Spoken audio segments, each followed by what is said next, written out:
After 3 long months in Haiti, the warehouse renovation project had come to a completion, and it was time to fly back to the States. All right, we are back in Florida, as you can see by the lovely weather and the palm trees and the flat, boring Florida houses.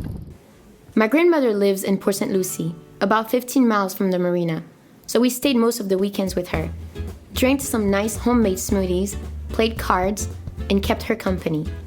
And early on Mondays, we commuted back to the marina. It was nice to be able to get outside and stay active, and although it's a 16 miles journey, we made sure we were never bored.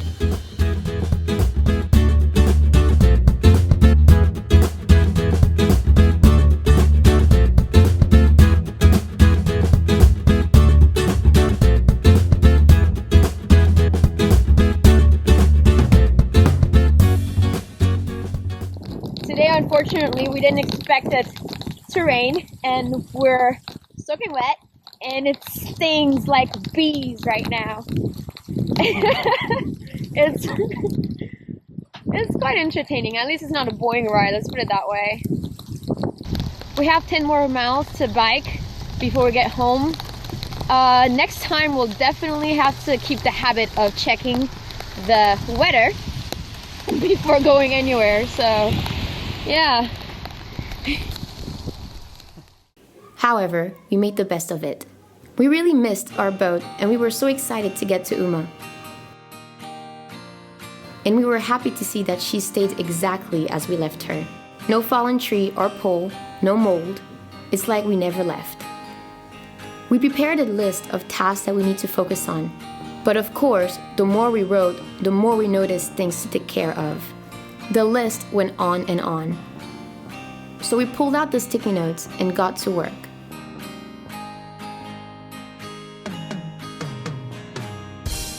We removed the useless will not save your life lifelines, sanded down the holes, and filled them with epoxy, taking with them about 60 potential leaking rolls in a deck. We will no longer have lifelines, but instead, we want to install a system of solid stanchions and strong rope that will be sturdy enough to actually save your life in heavy seas. We spent many nights on the boat noticing an awfully bad smell in the V-berth and head. Even after cleaning everything, it was still pretty strong. So we figured it was time to remove the old plumbing. We were surprised to find out that the old holding tank was still very much full of crap, literally. The previous owner left the waste and poured some antifreeze on top.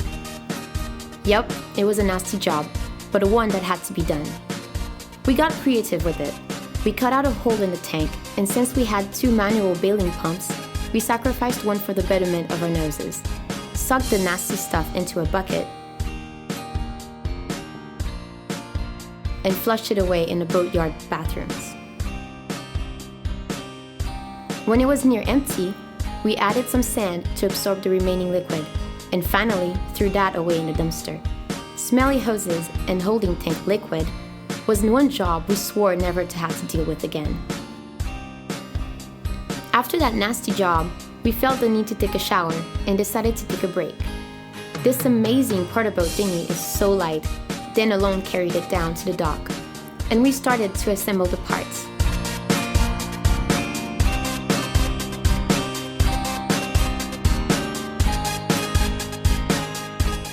And just a couple minutes later, we were done putting it together, and we were ready to venture out for a long lunch break.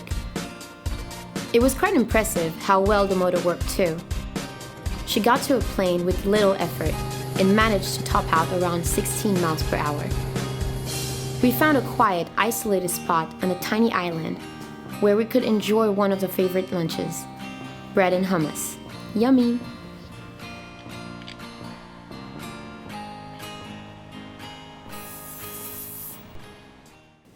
In our last episode, we removed the veneer flooring. Well, the work didn't end here. That day, we noticed a weird cut in the cabin sole, so it was time for some investigation.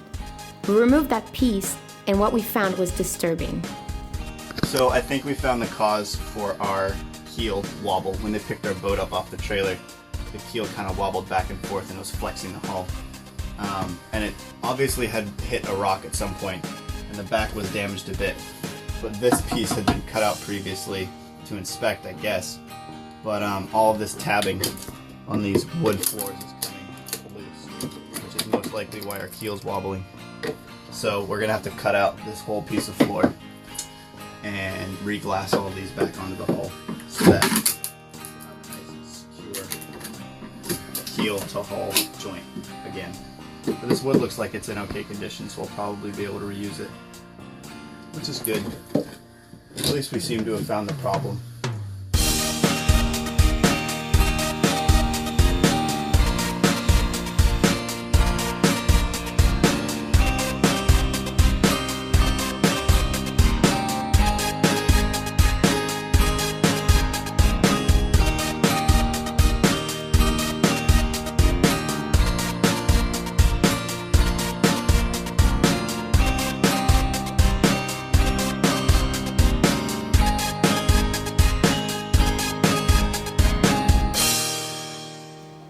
It seems the previous owner had a bit of grounding problems, which had caused some serious damage to the fiberglass supports that provide the structure for the keel to hang on. We did some research and asked a few experts who made it clear that our only option was an out with the old and in with the new approach. So we went shopping for some Tyvek suits, geared up, and got started. The concept was quite simple.